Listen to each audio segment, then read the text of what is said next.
and welcome to another episode of the Christian Reeve podcast. Today's guest is a songwriter, content creator, actor, all the way from Lancashire. His name is Peter Rugman. Welcome to the show. How are you doing, Peter?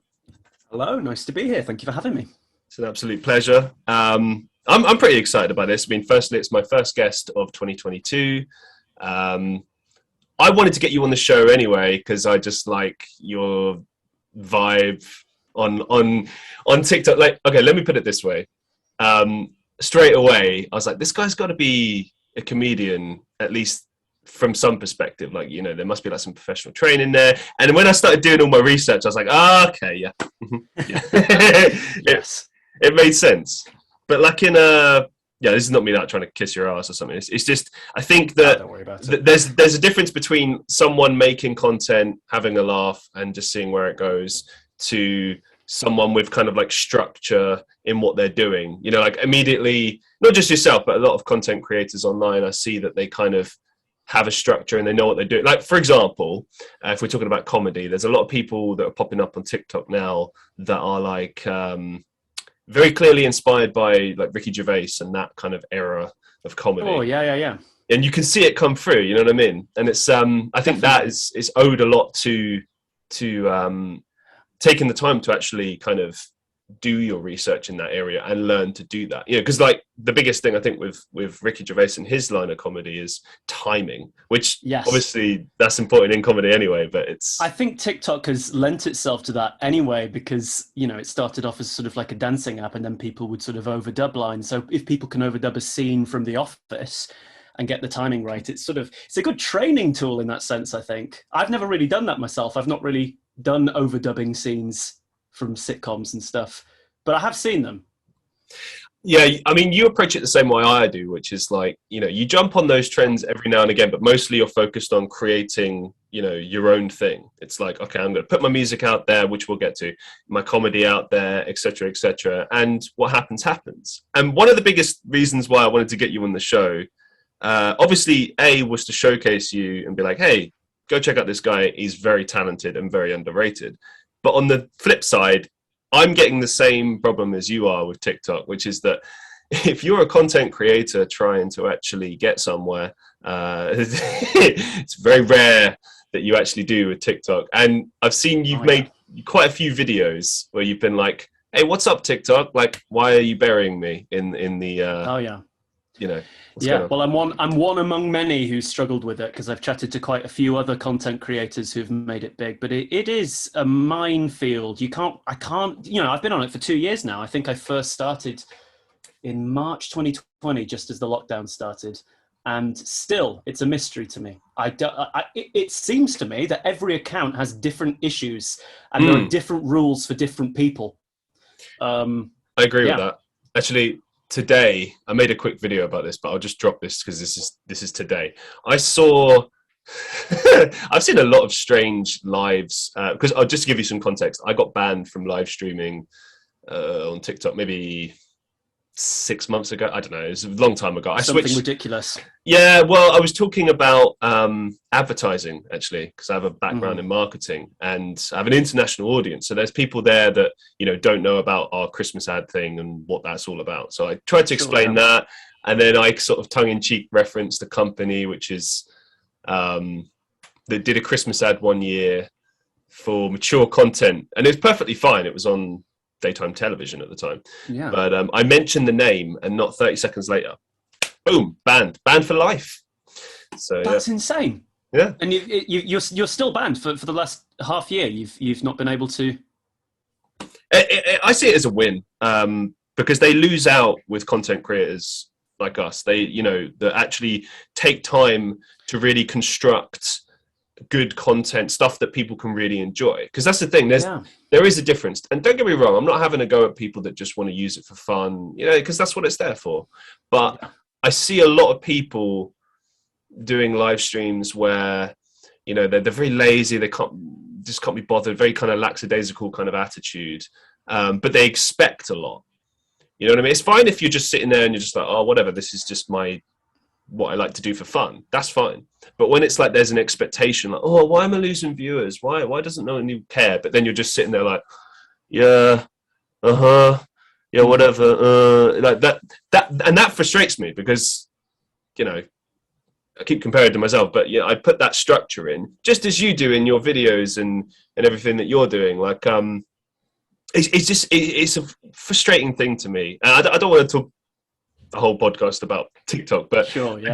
I feel it's very important to reference this because, you know, you've had some videos that have done really, really well. I think the first one that I saw was either a comedy one or like a sort of Smiths parody, which was amazing, but it's just hilarious. The Morrissey one, yeah. Yeah, very, very on the mark with that one. But yeah, I don't know. TikTok these days, cesspool. Like I mentioned the thing that I saw today, which was there was a live stream of a girl. It was the front half of her, and she's just reading a book. And let's put it this way: something is going on behind her which you can't see, and it's probably something mature that would definitely not be allowed on the live. And a lot of people were like, it's fake, she's faking it. And other people were like, oh my God, is this really happening? But 22,000 people were there. And this is an app that has, you know, I think it's the youngest you can be is 13, 14 on the app. But you probably got kids using it anyway. But point is, there's supposed to be measures there to protect people from stuff like that. And yet those kind of lives get boosted. And that kind of content gets boosted. But when me and you try and, you know, make some content, like I did an acting skit the other day. I did a sort of villainous voice, and maybe I said a few words like killing and stuff like that, you know, in the context of a serial killer. And that got me banned straight away. It's just not transparent, I think, and that's the issue. There's no transparency about the rules, and different rules apply to different people. If you've got a blue tick by your name, you can certainly get away with a lot more than if you don't have a blue tick by your name. I just wish they were clearer because it's inconsistent. Yeah, I totally agree with you. Like, just one final remark on this, but like when I received my ban, as you say, like it took them a month to actually get back to me. So I appealed. 11 people appealed in my name as well, and the official thing that they sent me was sexual content and adult nudity, which I just got a pop out of. I was talking about an advert. What are you talking about? And I didn't even go into detail. I just mentioned the name, mentioned the rough structure of the advert, and then moved on. And that got me banned. And I was like, okay, fine. And I accepted it. And someone in my community said, why don't you message them again? It's been a month. So I was like, okay. So we get to that point, and then they basically just send me, you know, their little piece of text that they probably send everyone, which is like, you have been banned for these reasons. That is the end of the matter. So I was like, okay, right on. Well, you lose, not me, but it's incredibly frustrating. And we should change the subject because I could wax lyrical about this for ages, but it is very frustrating that you can get great success stories with TikTok, so people can start a whole new music career. And the more that you dig into some of those, the more you realize that those sort of success stories have kind of been manufactured by the managers and things like that. But it is all about luck and releasing the right content at the right time and making sure that you don't step a foot wrong at a certain point, because my account is still suffering from a shadow ban I had over a year ago. It's still intermittent about things, and and shadow bans are absolutely real as well. They're incredibly frustrating. 100% they're real, because if you do something that upsets them and you get the video removed and you upload something that's completely unrelated, you'll see that your views have suffered. They've taken a massive knock. It used to be that if you did it, because this is what I found the first time I had one that went viral, is that anything I released thereafter, the views were boosted. So suddenly I was receiving a lot of interactions for the same type of material I was releasing beforehand, which wouldn't have made a dent until I got the shadow ban, at which point I was getting like minimal views on a lot of things. I remember that. I think that's actually around the time I discovered you, because you were doing a lot of content about that, and I was like, yeah, I really feel this guy, man. This sucks. And it's not deserved. It's like, as I said before, just to put a line under it, like content creators like us should be getting boosted. Like, we're trying to create content that is good for the platform, which if you think about it from a business perspective, all right, yeah, we're not in business with TikTok or whatever, but if we were, that's more marketable. Like, look at the stuff that you're doing. It's a combination of a kind of like 60s throwback meets 2000s revival, kind of all put into one. We'll delve into that further in a second. Point is, it's something really cool that fits with the times, because you're talking about current things that people can relate to. Things such as, like, you did a song the other day on like toxic masculinity in the style of a 60s song, which is just fun. It's cool, but it's safe. It's not something that you're going to be shocked by. It's just music, good content, and something you can get behind. And I just don't understand why TikTok can't get behind that. I mean, it's funny. It is what it is, and it is unfortunate.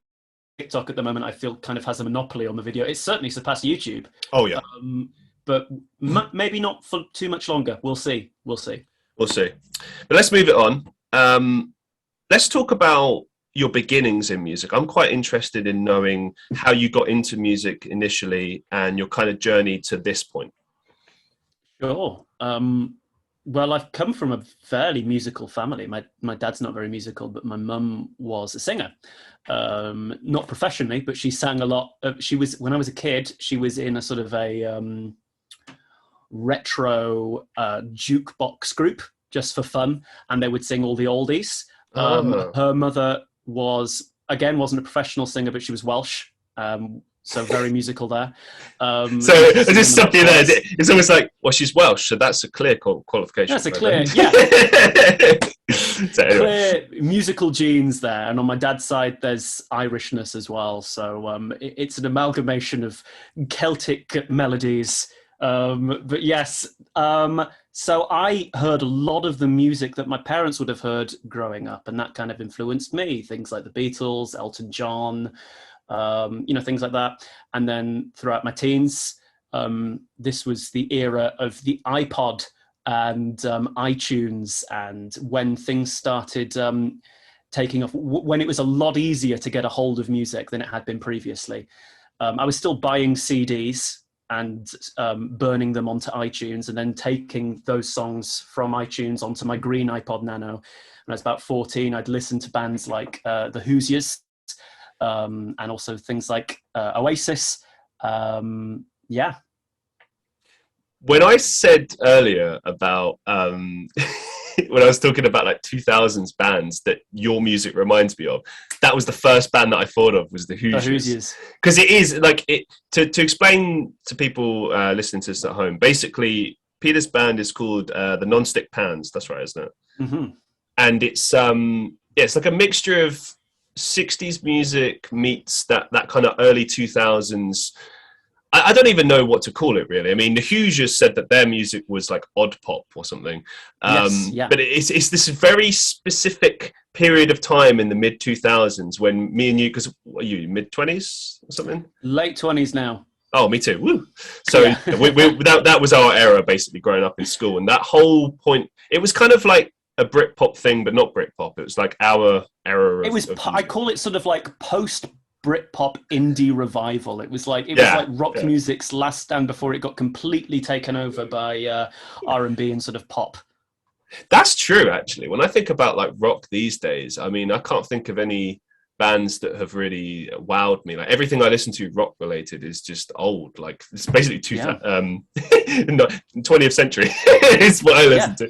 Yeah. With that being said, that there are a lot of good indie bands and bands I've discovered in this era. But that's the thing, they're not gone. So I've got a lot of time for the Hoosiers. Their first album especially was just one of the most incredibly produced albums I've ever heard. It's just amazing.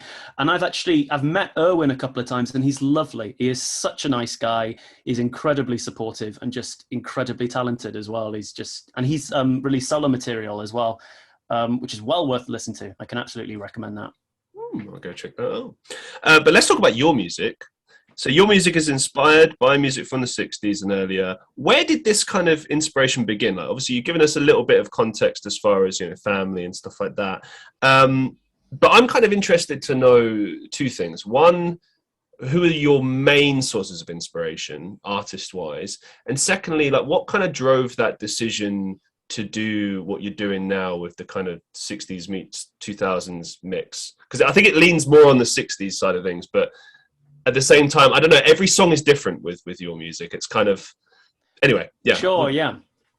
Well, it's been obviously, I think, like, I mean, they're in everything I do. The Beatles, in pretty much everything I do, they've sort of inspired me, and I always try to push towards, oh, what would John Lennon do? What would Paul McCartney do here? Or try to make things sort of Oh, cool. different. I'm trying to push my own boundaries that way, so I don't keep falling to my own old tricks.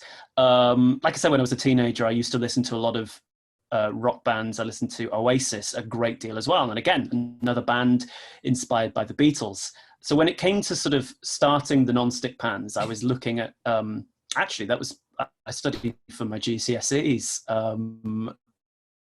Britpop, that was part of the syllabus.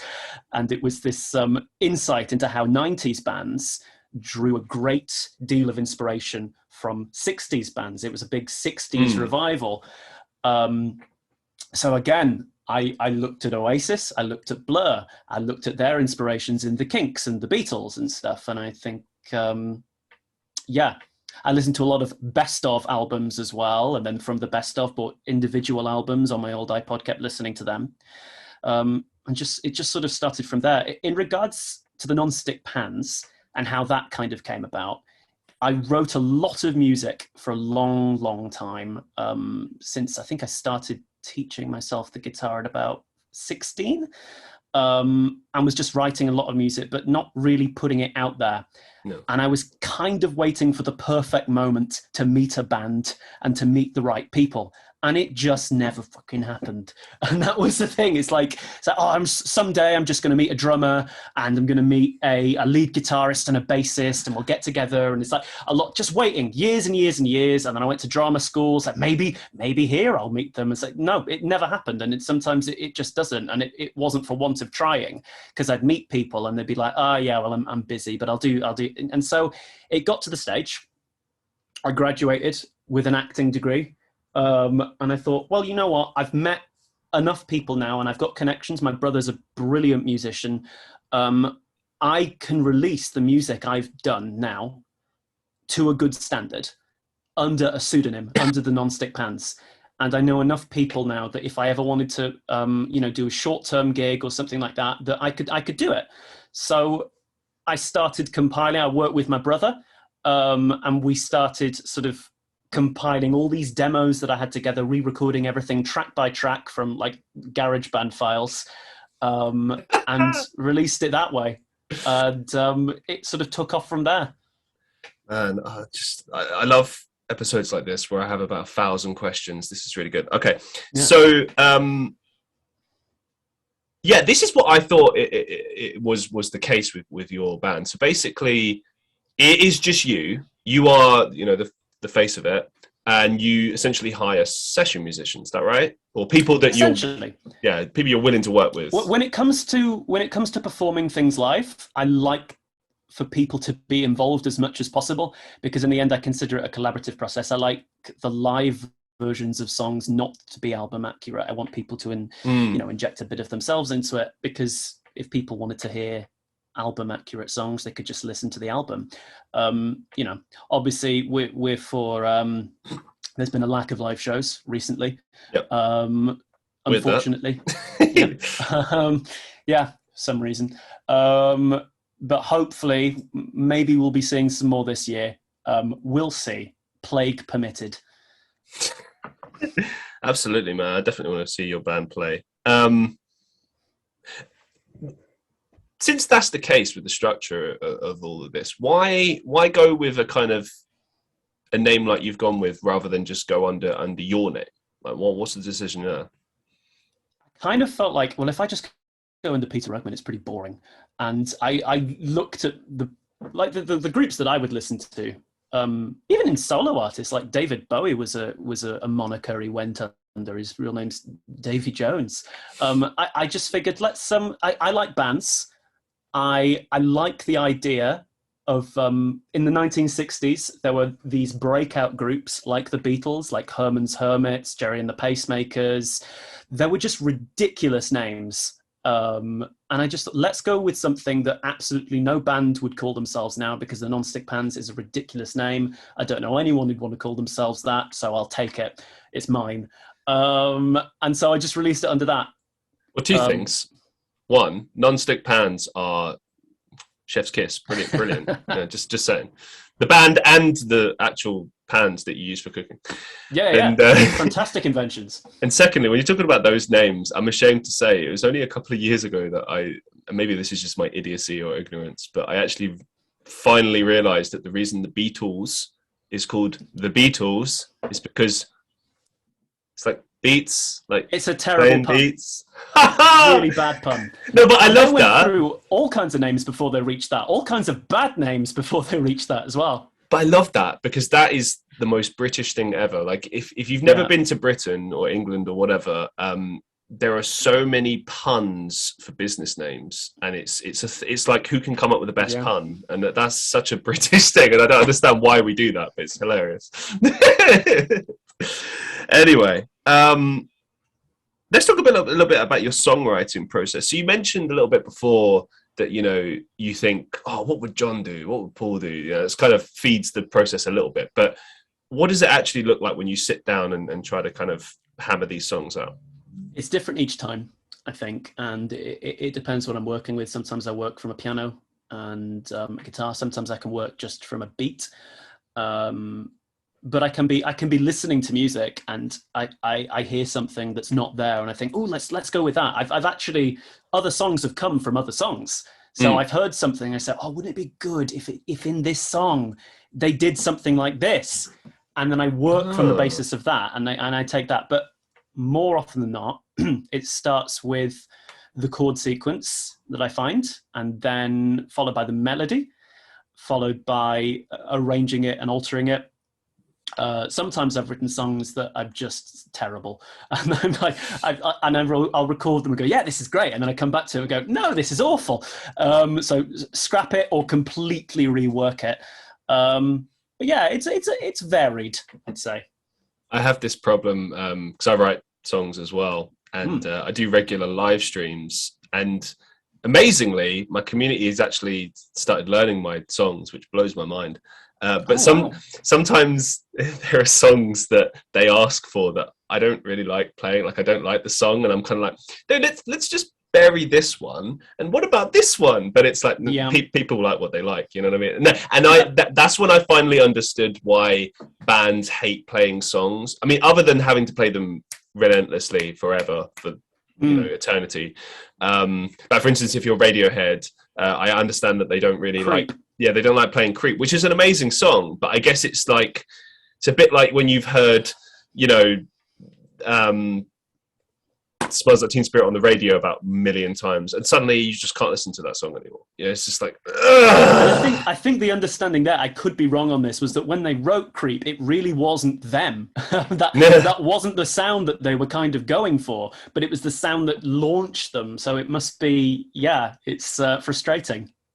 I kind of get where they're coming from on that. Like, that's been certainly my songwriting journey over the years, which I think is key as well. Like whenever you hear about not only artists changing their sound over time, but why an artist will change their sound from album to album, it's because they want to do something different. It's boring to release the same 20 albums. Like I remember, I was a big Slayer fan growing up, and I always used to think, like, do they not get bored playing the same music? Because what they did is they did thrash metal for a while, and then in the 90s, just like everyone else, they were like, oh, let's experiment and do lots of stuff. And I was like, cool. And personally, I think that's some of their best work. And then going into the 2000s onwards, it's like, no, let's just make the same record every 2 years till we retire. Like, I just don't get it. They're damned if they do, damned if they don't, I find, because a lot of bands get criticized for selling out and for doing something and moving away from their sound. And similarly, a lot of bands get criticized for releasing the same song over and over and over again. But really, it's down to the artist, isn't it? You want to keep your own artistic integrity. You have to do what you want. There are certainly artists out there that I think, man, I really preferred their earlier stuff, or released an incredible first album and then subsequently are releasing chart toppers. So it's just become a bit unbearable.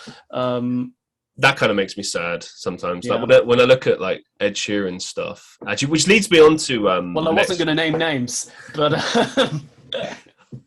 this leads on to my next question, but I just really want to throw this one out there. Yeah, like I think we can both agree, most people can agree, his older stuff, brilliant. And then amazing.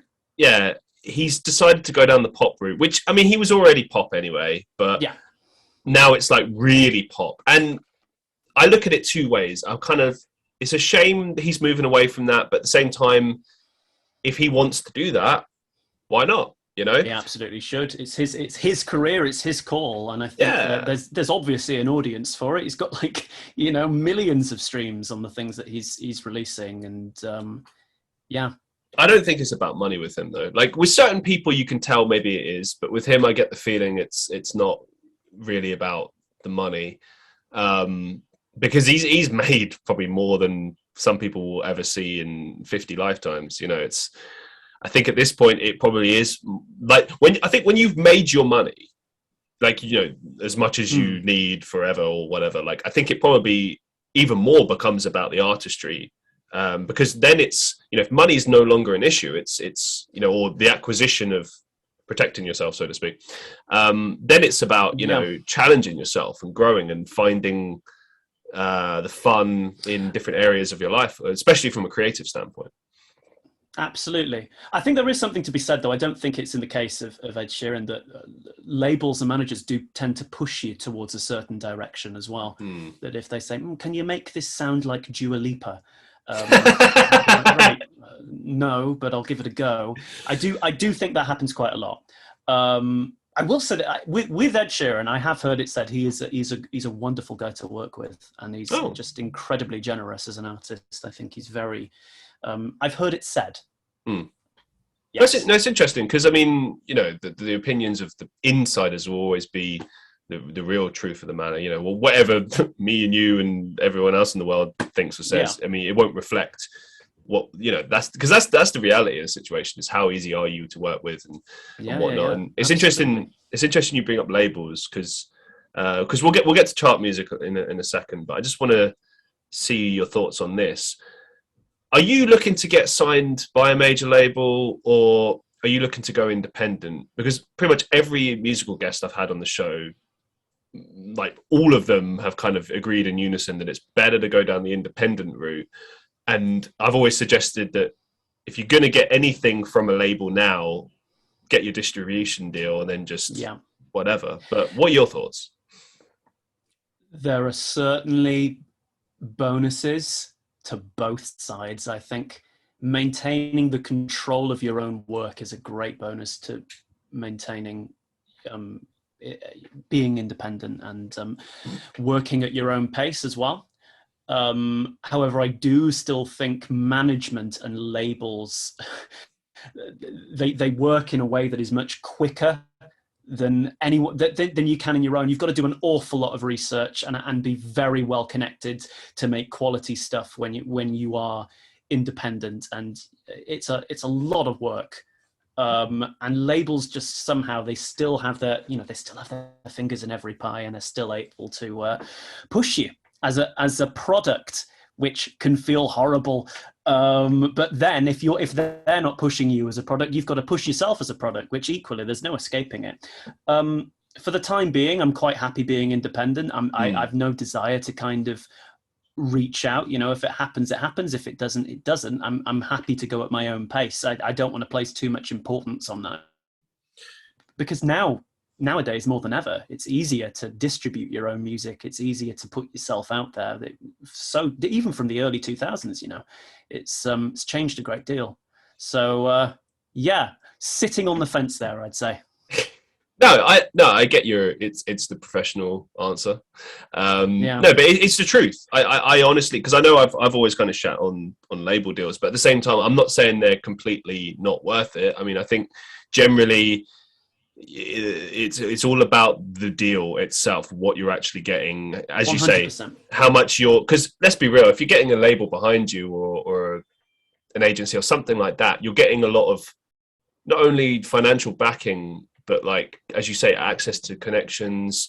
It'll be faster getting you to the market. From the marketing and advertising perspective, it's going to be a lot easier versus independent, which, as you said, you've got to be driving that ship. You can hire people to do that for you, but you've still got to put a lot of work into pushing that and getting that out there, and that takes time. Whereas if you've got an already established label, that can be instantaneous. Like, Absolutely. I don't know if you've heard of this band called, I think they're called Wet Leg or something. It's like a new The name's artist. familiar. It's a new artist that's just popped up, and they did that song on the chaise long, on the chaise long, all day long, on the chaise long, on the chaise long, and everyone's kind of Yes, saying, yes, I know them. I know them. There's a dispute, isn't it? Some people are saying that they're industry plants, and it seems a little unfounded. I'm not sure, but "Do you know yeah, what? I Do don't you know know. what? I want to talk about this because I don't think I've spoken about this publicly yet. I've only spoken to my friends about this, but I think the reason why people call them industry plants is not so much to do with their sound, because you know what, good music is good music. It doesn't really matter if it's a plant or not. But they went from kind of apparently starting in 2019 on a low level to suddenly skyrocketing in the space of a year and a half, and that's when Yes. people get suspicious and like, hang on, how have you managed? Because like now they're playing on Jules Holland and on Wow. Yeah. Yeah. BBC and Yeah. everywhere, and it's like they either know people or they've got a bit of money behind them or they got really lucky. And the reality of the situation is, to get that lucky means you have to be very, very, very lucky, you know. To get that lucky in a global pandemic as well is striking the lottery. Well, to be fair, they started getting a bit of a buzz in 2020, but 2021 is when their records have really, the singles, sorry, have started coming out. So to be fair, the world has opened it up a bit more, and you know that's then come out. But it has skyrocketed, and I don't know. I mean, it could really just be luck and just people recognizing their talent, because they are very good. I mean, I was immediately addicted. It reminded me of like old punk tunes, like female punk tunes and stuff, and I'm all for it. But Yeah. Yeah.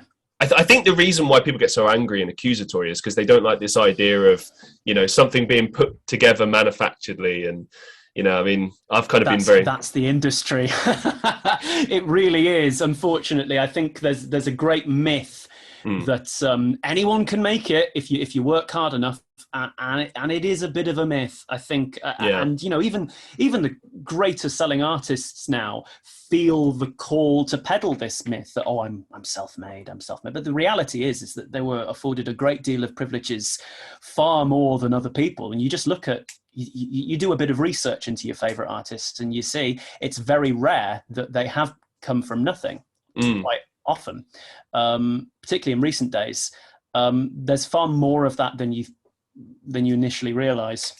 I think people probably just want that transparency, though. If you look at an artist like Dua Lipa or Lily Allen, like they never hid the fact that, as far as I'm aware, that they came from money. I mean, Lily Allen's father is a famous actor, so there's probably some connections there. Dua Lipa's family is just, I don't know, I think her dad is a pretty well-off businessman. They're all like successful business people, you know, and she just, you know, used those connections to make music. Sometimes I think it's less to do with the artist and it's more to do with the media that's pushing that as well. It's almost feel like they have to excuse the fact that they've come from privileged backgrounds to sort of get around it. They sort of, yeah, it does happen in interviews. That's stupid. I don't understand that. Like, who cares if you came from money or not? Like, if the product is music, right, then surely the conversation should always be, is this good music or not? You know, which is subjective. That's hard to answer. But generally speaking, if, I don't know, a large majority of people seem to agree, hey, this is good, then it's probably good, you know?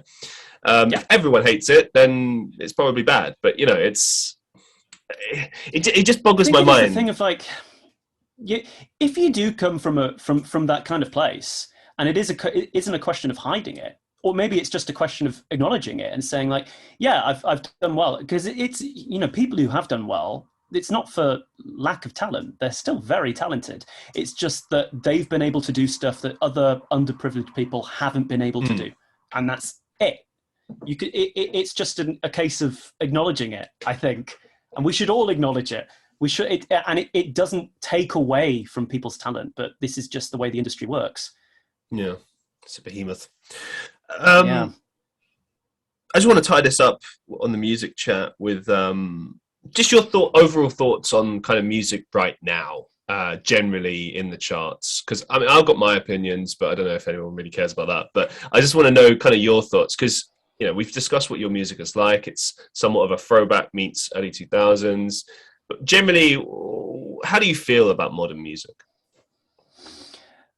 I think there's a lot of variety now. There's a lot of incessant choice that we could kind of listen to what we want. I don't really listen to the charts. Yeah, me neither. I'll have it on. To be honest, a lot of the people that I kind of associate with, this is the strangest thing, is that the charts are the charts, but most people I talk to, they're like, oh, I don't really listen to that. It's like, really? Then why are they there? How are they doing so well? It's just because, you know, that's just the case. But I think, you know, I could be like everyone and sound like a broken record. Or music these days just isn't cutting it for me. But it is for other people, and that's important, I think. And there is some stuff out there, I think, that is doing well, that is like musically incredible, like really very, very good stuff. And so it is worth tuning in from time to time. I think things are very varied, and I think the internet has helped with that people are allowed to listen to what they want whenever they want. So it's an exciting time. I couldn't agree with you more. I mean, I'm the same. Like, I don't really listen to the charts ever. I don't know. I just find all this really good music. Like, I'll tell you what, Spotify, here's a free plug. They're just really good at like suggesting good music to you, like on your existing playlists. They're like, oh, you might like this, and I'm like, yes, I do, thank you, Spotify. Yeah, okay. I don't know, sometimes they miss the mark massively. I get suggested, like, sometimes I get suggested the same songs. Like, I thought I told you, Spotify, I don't want to hear this again. But no, really? They can miss the mark, yeah. It just depends, because sometimes you don't necessarily want to listen to the stuff that you usually listen to. Sometimes you want to listen to something relaxing or different, and Spotify's like, oh, so you like this? Well, you might be into this group. But yeah, this is why I made sure to kind of create a ton of playlists that I don't know about you, but when I was growing up, it was all rock and metal and like, you know, that was, I only listened to like one style of music, and I didn't mind other styles of music, but it wasn't until I became a musician that I really started to like listen to everything, I think. Hone in, yeah. And then now as an adult, I listen to everything according to mood. So it's like I've got like a classical playlist, my chill playlist, a metal playlist, hip hop playlist, etc., and then according to like decades and stuff like that. And I find that works. You should say that, yeah. I've found now, and this is one of the things, like with the internet and streaming, that there are great sides, great boons to it. But I have found my attention span is shortened. It used to be that, you know, when we burned our CDs, I'd listen to the album all the way through and I wouldn't have a problem with it. But now I'm just like, don't like this song, skip. It's so much easier to just like, I listen to the first 30 seconds of a song and I'll be like, this isn't cutting it for me. And I'm missing out on probably really good songs as a result of that. And actually, you know, thinking about it, TikTok, social media, everything kind of works that way. The way that music's going now is they tend to don't like songs with an introduction. They like to cut straight in with a verse or even the chorus. They don't like songs to build up, like Pink Floyd style, you know, 5-minute introductions aren't cutting it for some reason. People's attention spans are far shorter, but I think that's a trend. That's an amazing point right there, because if Pink Floyd were to debut now in this current climate, they would probably just disappear. They would be unknowns because of that exact fact.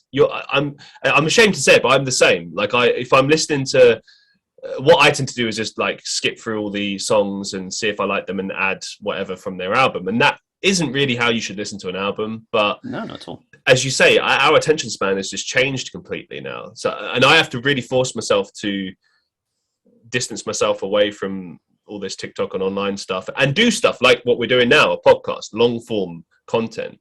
But the reality is, for instance, I'm always trying to push this and my live streams and the longer form content that I do to the other platforms like Instagram and TikTok. But the reality is those people aren't going to come here. You know, they don't want to sit and listen to an hour or whatever of people talking, you know. And the danger is you start to write songs to fit into that format, which you really don't want to do. Sometimes, I mean, I never really done it myself. I've always tried to be like, no, I want it to sound like this. I want it to sound this way in particular. People are writing songs to fit in with trends. And you see your music videos, people create TikTok dances within their music videos that they think people will be able to recreate. So they go, let's get this viral, let's get this viral. It's a business. It's a business. People need to make money, and that's the way that it's happening now. And it's always been that way, to be honest. I gotta say, I normally I go with the flow, and I'm not resistant to it, but I am resistant to this stuff because I gotta say, I think TikTok's days are numbered. Oh yeah. And the reason that I say this is that whenever you're building a brand of any description, anything, you're building something, you have to think long term. You can't. This is one of the reasons why I don't create content that's like daily. You know, like people sometimes you have like YouTube channels where they do daily updates, and I just thought that's just exhausting having to do stuff like that. You know, I'll jump on things when it makes sense for me, or sometimes, you know, if I think of something funny for a particular thing that's going on. Like, okay, for example, I recently started doing this. I call it the Christian Reeve show, and it's basically just like a series of different voices that I can do, and they're all characters. I'm still establishing the point of it, but it's fun. I don't know, and it's basically me saying, "Hey, please employ me as a voice actor because look at all these voices I can do." Anyway, there's this person. I don't know who she is. Celebrity Molly May. You may have heard of her. Some sort of. Yes. I think she was on Love Island. I don't know. I don't watch that show, but she was on that. Yeah. Anyway, she was on this podcast, The Diary of a CEO, which is great. You should go check that out. And she said something like, "Oh, well, there's 24 hours in a day." Yeah, so, yeah. I know this. Yeah, and it's got the world kind of, well, not the world, but the whole of the UK kind of pissed because, you know, it's someone in a privileged position telling everyone, "Oh, well, it's the same amount of time, so there's no excuse." Basically, that's the point. It's what we were saying earlier, yeah. And I took that and I put that into a video, and I thought, but I tried to do a spin on it. It wasn't just me commenting on that. It was me trying to kind of use my existing format to comment on a thing that's going on right now. And so, you know what I mean? So even years from now, it will still work and be something that's interesting to go back to. And that's what I always think about is creating content that is like evergreen. I learned this in marketing, but it's like create stuff that, you know, you can come back to in years from now. So music, perfect. You know, people will be listening to your music 10 years from now, and it will still be as impactful as it was the first time they listened to it. So it's brilliant. But things like TikTok, I mean, I see videos that I made like 6 months ago, and I'm like, wow, that just feels old and crusty at this point. Oh yeah. Yeah. Entire playlists and formats created under one trend, and it's sort of, it's mad to think about, isn't it? Yeah, and I think there's going to be shifts, like, you know, because obviously we grew up, our generation grew up with the internet, but we came, you know, we were born in the 90s, and we grew up in the mid 2000s mostly with having technology, but it didn't like take over our lives in every facet. It wasn't essential. It wasn't essential for us to have social media. Now it is essential because people have work pages there that you're supposed to organize your shifts on, and events and everything is held on that. And I resent it, but I know less and less people our age who are actually actively using Facebook now. Yeah, it's just boring at this point. I was discussing this with a friend of mine last night, actually, how basically far fewer of us are using Facebook than we used to, because what I think happened was we went to uni and we introduced our parents to it, and our parents introduced it to their parents, and we at uni just started going, right, well, I'm not going to update my status now because I don't want grandma to know I went to a party. And so it's basically it started using. But funnily enough, we went on to talk about Snapchat as well, which so when Snapchat was around, we were using it quite actively, and it was just like a photo sharing app. And it still is, I think, but I certainly don't use it now, and I feel really old talking about this, but it's like, I don't know anyone my age who uses Snapchat. We just stopped using it, and then the generation under us started using it again. So it's just another social media thing I'm clueless about. I think what happened there, from what I understand, is that was repurposing. So the app continued, and then people started using it for different things. So originally, people started using it for like more crude things, like it was an early version of OnlyFans, from what I understand. The images disappeared after like didn't they? But yeah, it got repurposed for a different generation, which is cool. You know, at least it continued. And sometimes that happens. I think when you look at apps like, what would be a good example of something that was repurposed? Maybe LinkedIn would be a good example, because LinkedIn is still about making business connections and stuff. But these days, it just seems to be an endless feed of everyone going, oh, look at how great we are. Look at what we did. Oh, look at, post inspirational quote here. But it's all BS. And you see for it. But originally, when it first started, it was about connecting people. Same as Facebook, really.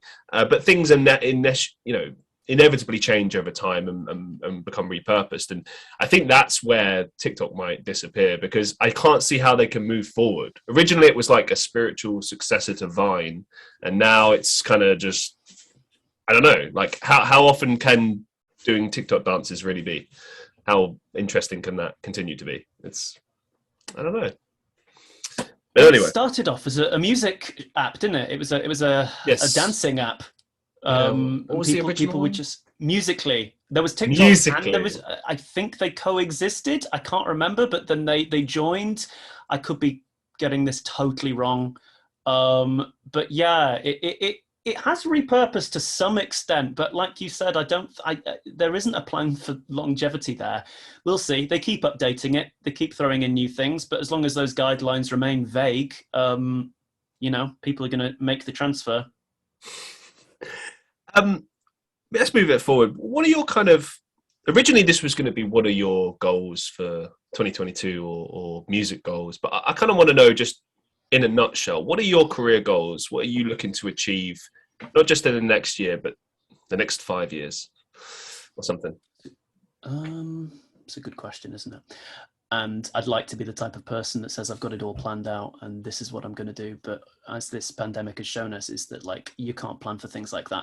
It's shown us that even the safest jobs are at risk of completely going. I'm very happy to keep releasing music, to keep making music, and as long as there's an audience for it there, I'll keep making it. In terms of aspirations and things, it would be great to do more gigs, and it would be great to get a bigger audience to play to. But I don't want to place too much importance on that, to be honest. I really enjoy the creative side of things, and I really enjoy interacting with people. But if there's one thing the last sort of 2 years have taught us, I can't place too much importance on capitalism, and that's the sham of it, if you follow what I mean. I'm not being too vague there. We missed that word, unfortunately, because of the connection quality. What was the word that you said there? We're missing capitalism. Okay. That's what I thought you the said. Sham of capitalism. See, that's another podcast right there. Anyway.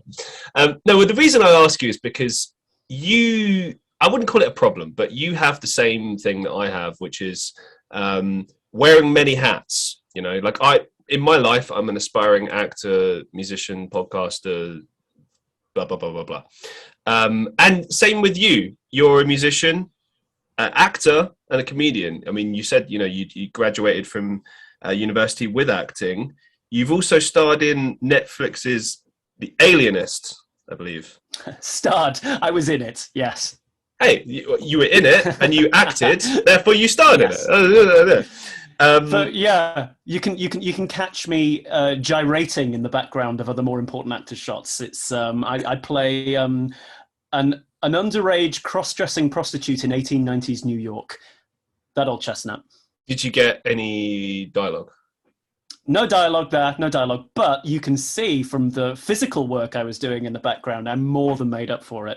See, that's the problem I have as well with movies and film, because I've done a bit of professional acting work as well as an extra, and it's frustrating because you desperately want to act properly because it's the fun of acting. That's why you do it, right? To act, to perform. But being an extra is just the most painfully dull thing ever. It can be fun in those small moments where you do have to like react to something, but generally speaking, you're in the background. You're not the focal point, so you're not really on script. And as far as I understand from the credits perspective, unless you get dialogue, you're not considered, you know. Oh, that's funny. With the Alienist, there was extensive choreography that we had to follow. There was a group of us all playing these. I'm plugging a show now. We were playing. It's based on the novel, The Alienist, and we were playing these brothel workers essentially, and so we had to deal with that quite sensitively. Quite a lot of us there were actually under 18, and okay. We did this extensive choreography around it. It's incredible. They built this incredible set, so a lot of attention to detail was there. We couldn't throw away any moments, but it's a good little series. It's worth a watch. But overall, what would you say were your takeaways from that experience? You know, your personal experience of that.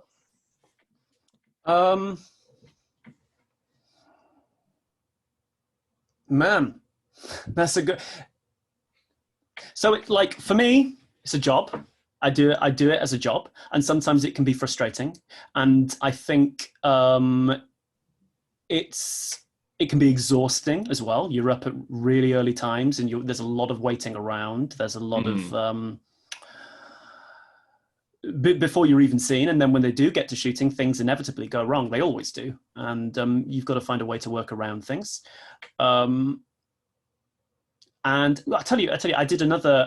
I was in Truth Seekers, and for that particular show, the lines were changed completely from the first script that I was given on the day. I was there like very, very early in the morning and say, "Oh, by the way, we've changed the script." I was like, "Oh, right, okay." And not only that, but I hadn't rehearsed this scene with the director at all. We hadn't rehearsed anything. And it was just, we'll just shoot it, get it done. And that was it at the end of the day. So I think you've got to be flexible to these changes, and you've just got to take them on the chin and get through it. Like, okay, well, we'll do this. We'll try our best. And don't be afraid of asking questions as well, because you need to know your job, and you need to. So I wasn't. I was thinking of doing this. Is this okay with you? And they'd be like, yeah, sure. Or no, just do this. So yeah, I hope that's not too no wishy-washy an answer. No, I appreciate it. You said something interesting there, which kind of reminds me of the question I missed before that I was trying to allude to. You said that you saw this as a job, which kind of to me implies that's how you see just acting in general. Like for you, it's work. It's not necessarily like with music where it's your passion and what you love to do. Well, it's both, I think. For me, it's both. I think one of the things that I found is I went to drama school. I trained as an actor. And when I went to drama school, acting was my passion, and it still is to an extent, but it is unfortunate that to be an actor, you actually have to rely on a lot of people to give you the opportunity to act. Whereas with music, I find I can do that without anybody's external interest invested in me. I can continue to make music. As an actor, all I can really do is read through a play every once in a while. If I wanted to upload something, it wouldn't really get an audience. You know, like movie scenes or monologues don't tend to get the same audience that music does. It's just the way that it works.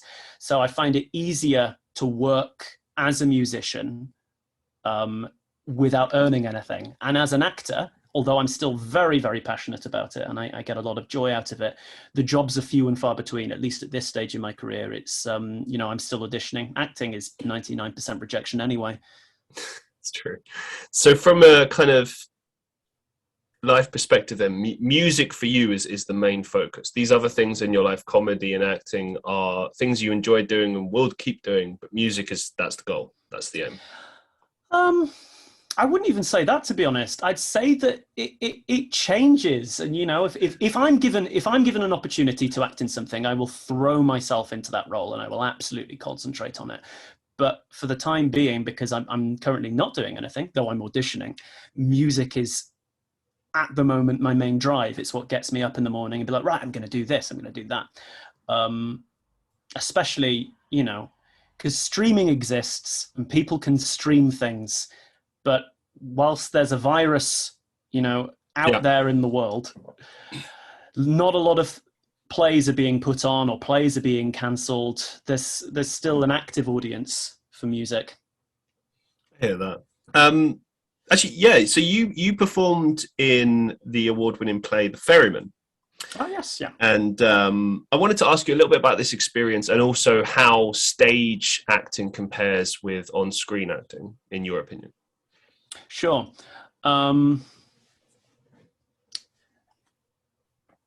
So I would say actor training is based on theatre and theatre practitioners. At least my training was.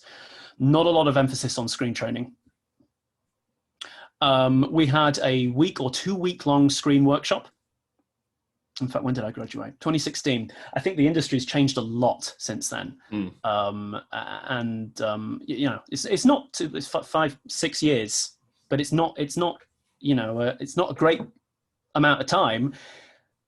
But the approach the industry has taken to screen, especially things like self-tapes now, are commonplace. But when I graduated, they weren't that common. And you actually had to fight casting directors like, listen, I can't get down for an audition. Can you see a self-tape? And they'd be like, no, we want to see you in person. Now it's changed. And I think the pandemic has helped. I think that's, people say, well, no, we understand. Yeah, get a self-tape done. Book a holiday or something, you'd be guaranteed to get an audition request. That's what it used to be. But yes, I digress. I'm on a tangent. Stage acting is different from screen acting in that you have to bear in mind the size of the theatre that you're in. You have to bear in mind projection. You have to bear in mind that your actions can be read by someone way, way, way at the back of the theatre. Screen acting things are very, very contained, more naturalistic, but it's still the same principle in that you have to be feeling it, not showing it. Do not emote. It's the same principle, and training, I think, allows you to experiment with how you get there and the different techniques that allow you to key in to the role that you're playing. Thank you for sharing, man. That's awesome. Just off the cuff of that, do you have any kind of advice for aspiring actors based on everything you've learned? Based on everything I learned, give up. No, I'm joking. Don't put yourself through the agony of it, man. It's hard. I can't bullshit you and say it's a dream job. It's hard. You've really got to work it. And I think everyone, believe me, everyone is under the illusion that they're special and that won't apply to them. You will go through, like, people will say to you, man, you've got a great future. You've got this, but inevitably you will get rejected. And it's like we were saying, there's a myth out there that there's a ladder that you can climb and that one successful role will lead to the next, It is a myth. It will, you will inevitably, there'll be lack of work. And a lot of the actors out there are very, very privileged. They know people and, or they've come from families. It's hard work, but when you get to do it, it's wonderful because you're actually working alongside people. It's incredible. You're working together to create something. Tenacity is the key to it. You've really got to love what you do and you've got to keep doing it. If it's in your bones, you have to keep doing it and throw yourself into it. Don't make the end goal being, oh, I want to get famous or I want to be in loads of films. Make the active love of performing your goal. If you're doing it and you're living it and you're loving it, regardless of whether you're earning very little, it doesn't matter. You're being an actor. And get a part-time job. Do that. Absolutely get a part-time job. Earn something because you need to live and you need to make a living. You need to pay your bills. But as long as with that money, whilst you're supporting yourself, you're still being creative, that's important. That's what you need to live for, I'd say. Thanks so much for sharing that. Appreciate it. Let's talk about your comedy. You have a fantastic sense of humor. I love it. Which is evident from all of your videos on TikTok, which made me think that you're a comedian. And you are a comedian. You've actually done it professionally. You've done stand-up. I have, yeah. But how did you get into comedy initially? Like, where did that journey begin for you? When I was a kid, I used to make loads of videos with my brother, comedy videos and stuff, little sketches. They still exist out there in the ether. We've got loads of little DVDs and VHS tapes of me. Oh, wow. Hugely embarrassing, but whatever. I'm probably going to upload some at some Please point. do. That would be brilliant. Yeah. So yeah, it kind of started there, and then I was really passionate about various sitcoms and stuff. I absolutely, growing up in the 90s, Father Ted was incredibly funny. Unfortunately, the creator of that, I can't sing his praises. But The Simpsons as well, or, American comedies were hugely significant. Faulty Towers, classic British comedies there as well. League of Gentlemen in the 90s as well was massive. Are you local? Are you local? Yes. They were just things like that. Grew up watching those. Red Dwarf as well. There was like a golden age when we were kids of comedies that were coming out that were quite, really influential. Something interesting actually that you off that cuff, like when we were growing up in the 90s and 2000s, there was a lot of replaying of those old sitcoms, 60s, 70s, 80s, etc. So like for instance, I discovered the Young Ones, which I adored. Oh yes. From the 80s, and I find those, and of course like Only Fools and Horses or Porridge, Open All Hours, I could go on and on and on, but I don't see as much of a buzz about those old comedies anymore. I mean, sometimes you get people talking about stuff that came out in the 2000s and stuff. People still go on about Peep Show, which to be fair, they should, because Peep Show is amazing. But at the same time, it's like, I don't know, it kind of feels like some of that's lost in a way. I don't know, maybe it's just me. I don't really watch TV much anymore, but I don't know. I know what you mean. I certainly, I still think they're a great. Have you seen Stafflet's Flats? No, I haven't seen that yet. What's that Get on that. That is brilliant. Absolutely brilliant. Yeah. I won't spoil it too much for you, but absolutely get on for channel 4. Is it 4OD still? Channel 4? It is still a thing. Yeah. Get on that. Watch that. It's absolutely brilliant. Fantastic. But yeah, I did do stand up for about a year, and I kind of fell out of love with stand up a little bit because it felt a bit shallow.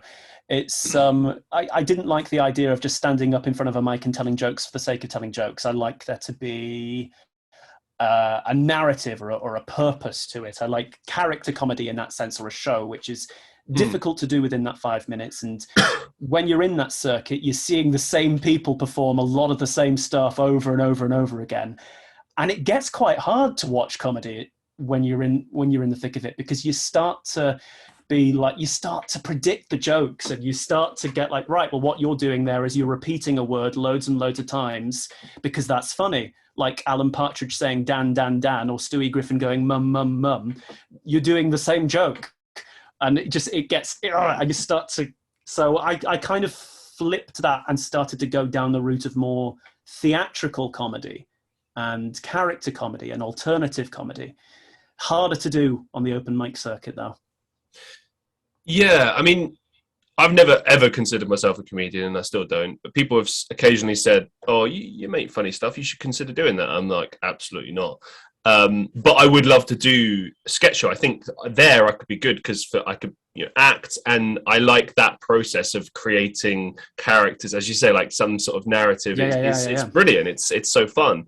But I just want to pick up on something that you just said there, because you said that you're more interested in the narratives. And I mean, I'm not a fan of comedians that just go and make jokes. I prefer the comedians that tell a story, like Dave Chappelle or Bill Hicks or something like that, where it's kind of the joke comes later when you've gone through a certain degree of telling a story. Like, do you still like that as well? Like, would you consider maybe doing shows again with that format?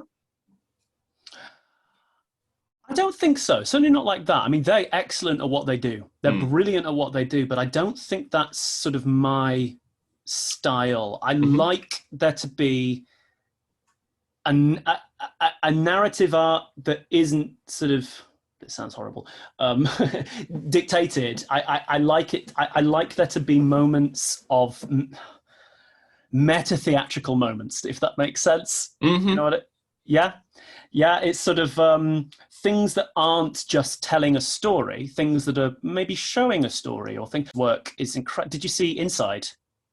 This doesn't ring a bell. That was released last year. Yes, it was, because we're 2022 now, aren't we? Yeah, it was released last year. and just incredible. He completely rewrote the format of a comedy special. Just absolutely incredible insight. It felt very much like a Fringe show, the Edinburgh Fringe show, in terms of that theatricality and very, very personable and personal issues that he was bringing. And I think that I'd love to get into more stuff like that, although not that, because he's done it now and he's perfected it, and I couldn't touch that. So my own way of doing that. Fair enough. Yeah. No, I mean, I think that's probably the most important aspect to this is being yourself. I don't know. When I look at your comedy, I'm like, there's something there. I don't know what it is, but I feel it. There's something there. Maybe a show, maybe something. I mean, that's the same thing I'm trying to do with this new show format that I'm poking around with. I'm sort of going, maybe something can happen here if I just keep pushing the button and just seeing how people react to it, and maybe we can make something. And I think that's when the best things come alive, when you start pushing the boat and seeing people's reactions. Anyway, absolutely. I'm going to hit you with something a bit more serious. Mm-hmm. What's the biggest life lesson that you've ever learned? Tell the people that you love them. Show them that you care for them, and show them every day. You know, be there for them. Listen to people. Be kind to people. You know, because there's a lot going on there that you might not necessarily realize. And in general, try to find moments of joy in your life. Yeah. Yeah, I couldn't agree more, man. Thank you so much for that. As we draw to a close for today, do you have any upcoming projects or some final thoughts that you'd like to leave our listeners with? I do have. I've got a new album coming out at some point. We will see. It's taken a lot longer than I'd have liked to get it off the ground, but hopefully it will be worth it. So keep your eyes peeled for that. There'll be more updates coming along the way, and hopefully, like we said, plague permitting, there will be shows too. We'll see. But yeah, other than that, nothing much else. Excellent. Well, I want to say a massive thank you, Peter, for being on the show. It's been an absolute pleasure. Thank you for having me. Thank you. It's been really nice chatting. And wishing you all the best in the future. And you too. And to the listeners of the Christian Reeve podcast, as always, thank you so much for listening. Be safe, be well, and I'll see you in the next one.